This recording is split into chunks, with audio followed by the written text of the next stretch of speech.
गौरी रघु को उस हाल में देखकर कांप गई। उसका अपना भाई अब इंसान नहीं रहा था, बल्कि थुंग थुंग का हिस्सा बन चुका था। उसने भागने की कोशिश की, लेकिन जैसे ही दरवाजे तक पहुंची, ढोलक अपने आप उड़कर आके दरवाजा बंद कर देता है। तभी गौरी को बुजुर्ग की कही बात याद आई। जब वो बुजुर्ग की बात सुनकर जा रही थी, तब बुजुर्ग ने फिर से बुलाया और कहा था, बेटी, अगर तुम अपने भाई को आजाद करना चाहती हो तो थुंग थुंग को रोकने का एक ही तरीका है, उसकी ढोलक को पूरी तरह जलाकर राख कर दो, तभी उसके श्राप से बचे लोग आजाद हो सकते हैं। ये याद करते ही गौरी कांपते हुए एक मोमबत्ती जलाती है और ढोलक के पास जाकर आग लगा देती है।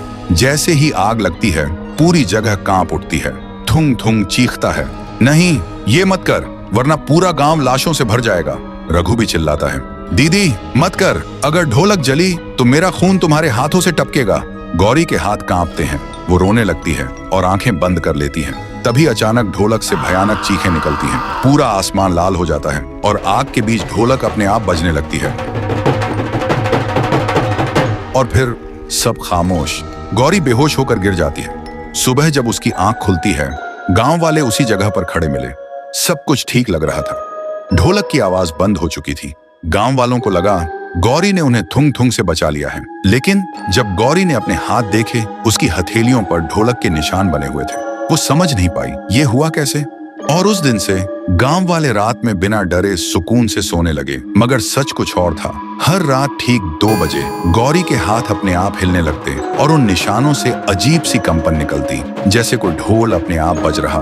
धीरे धीरे गौरी ने महसूस किया उसके कमरे में रखा पानी, दीवारों पर टंगी तस्वीरें, सब ढोल की ताल पर कांपने लगते। और फिर तभी उसके सामने वही ढोलक आ गई जिसे उसने खुद जलाया था। डर के मारे गौरी चिल्लाई, पर उसकी आवाज बाहर नहीं गई। इसके बजाय ढोलक अपने आप बजने लगी और पूरा गांव कांप उठा।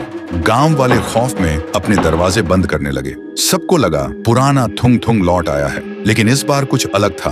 ढोलक की आवाज जहां जहां गूंजती, वहां मिट्टी दरक जाती, पेड़ सूख जाते और जानवर जमीन पर गिरकर मर जाते। सुबह गांव के पुजारी ने कहा, गौरी अब न इंसान है न भूत, ये एक श्रापित रूह है जो अपनी धड़कनों को ढोलक की ताल बना चुकी है।